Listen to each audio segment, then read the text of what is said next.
A providência de Deus vem por meio de seus filhos e durante o caminho. Este é o tema da mensagem de hoje, que nos leva a refletir sobre uma história muito especial que é contada no livro de 1 Reis, no capítulo 17, dos versículos 8 a 22. É a história de uma viúva que tinha apenas um filho e ela estava colhendo gravetos para preparar a última refeição para ela e para o filho dela. Porque na despensa dela, tudo que havia sobrado era um punhado, uma mão cheia de trigo. Então a gente começa a imaginar aqui o que essa mulher estava pensando quando ela foi lá coletar esses gravetos. O contexto em que ela vivia era um contexto não de uma dificuldade financeira que estivesse sobre a vida dela somente, mas a palavra nos diz que o povo estava vivendo um período de seca e de falta de alimentos. Era um contexto geral que aquele povo estava vivendo naquela época. Então, essa senhora olhava ao redor e via todas as pessoas enfrentando dificuldades para conseguir alimento. Então, isso a levou a deduzir que ela e o filho comeriam aquela última refeição e morreriam. Mas neste contexto, eis que surge o profeta Elias, direcionado, guiado por Deus, e ele chega e pede para que essa mulher prepare algo para ele comer. E ela é muito sincera, ela diz: olha, meu senhor, eu não tenho nada além de uma porção de trigo, de uma mão cheia de trigo na minha casa. E eu estou coletando esses gravetos porque eu vou preparar a última refeição para mim e para o meu filho. E depois nós vamos morrer de fome, porque não tem comida. Então Elias, ele diz: não, ainda que você só tenha um punhado de trigo, creia em Deus. Prepare antes para mim um pão, para que eu possa comer, e não vai lhe faltar trigo e azeite. E você consegue se colocar no lugar dessa mulher? O que ela pode ter pensado naquele momento? Um homem estranho veio, ele se identificou que era um profeta do Senhor, ok? Mas num cenário de pobreza, de total falta de alimentos, ela com o único alimento que ela tinha, o restante que ela tinha, certamente ela e o filho já estavam com fome, mas ainda assim ela creu e obedeceu. E é muito bonito porque a passagem nos diz que ela não teve mais falta de trigo ou de óleo na despensa dela até que as colheitas até que voltou a chover, até que foi possível que a horta dela, o plantio dela, as plantas voltassem a crescer e que ela pudesse colher para alimentar a ela e ao filho dela.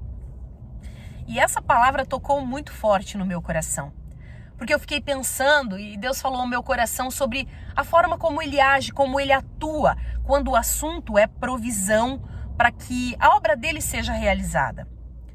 E me ocorreu que Deus, olhando todos os relatos bíblicos e tantas histórias maravilhosas da providência de Deus, que primeiro, ainda que Ele tenha todo o poder para realizar tudo sozinho, Deus não precisa de nós, mas Ele manda a providência por meio de alguém.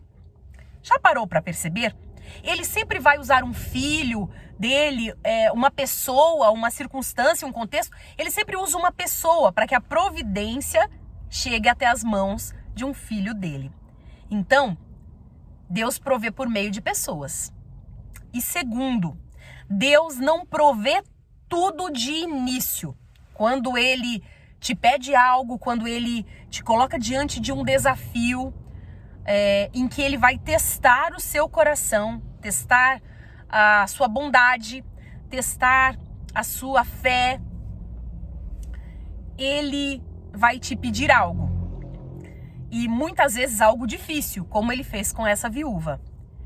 E nesse teste do coração, quando a gente aceita então realizar a missão que Deus nos pediu, aceita entregar a vida para Jesus, a gente aceita seguir essa caminhada e a gente é testado na nossa fé, a gente precisa da providência de Deus para seguir, em todos os sentidos. Providência de vida, de saúde, de condições financeiras, enfim, de tudo que faz parte da nossa vida.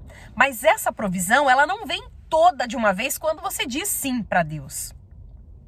Veja que essa mulher, ela atendeu a um pedido desse homem que era um profeta do Senhor. Ela teve o coração testado e aprovado porque ela dividiu o pouco que ela tinha. Ela creu em Deus, que Deus multiplicaria, ainda que ela olhasse ao redor e não visse nada, não visse a menor condição para isso. Ela teve que crer no sobrenatural para atender o que Deus naquele momento estava pedindo para ela. E a provisão não foi uma provisão que de uma vez, a partir do momento que ela disse sim, que a despensa dela ficou cheia de trigo e azeite. Não, Deus foi provendo no caminho. A palavra nos diz que ela não ficou sem pão e azeite, mas não nos diz que ela recebeu litros de azeite e quilos e toneladas de trigo de uma vez. Deus proveu na medida para que ela e o filho pudessem ser alimentados, não morressem de fome, para que ela pudesse então seguir o caminho que Deus tinha para ela, até que ela pudesse colher do que ela havia plantado. E eu entendi que quando Deus nos coloca diante de uma missão, Ele não espera de nós muito, Ele não espera quantidade, mas Ele espera que a gente entregue tudo. Então, se você tem um chamado de Deus na sua vida e você ainda não falou sim para Deus, porque você não tem muito para fazer essa obra, pense nisso, meu irmão, minha irmã. Deus não quer muito, mas Ele quer tudo. Ainda que o seu tudo seja um pouquinho, uma mão de trigo e um fiozinho de azeite. Ainda que o seu tudo seja um pequeno talento para música. Ainda que o seu tudo seja um pouco de habilidade de liderança. Deus não quer muito, Ele quer tudo que você tem, ainda que isso signifique pouco. Porque Ele vai te dar ao longo do caminho. Ele vai prover ao longo do caminho. E o prover não é só em termos de condições financeiras, né, para poder executar a obra de Deus ou para cumprir um propósito que Ele tem na sua vida. É um prover em tudo. Um prover em habilidade, um prover em saúde, um prover em condições físicas, em condições financeiras, em tudo. Se você entrega tudo que você tem para Deus, ainda que seja pouco, você pode ter certeza que esse pouco na mão dele será multiplicado de forma que nada vai lhe faltar. Se essa palavra te tocou o seu coração, curta, compartilhe com alguém especial para você, deixe seu comentário aqui embaixo e se inscreva neste canal.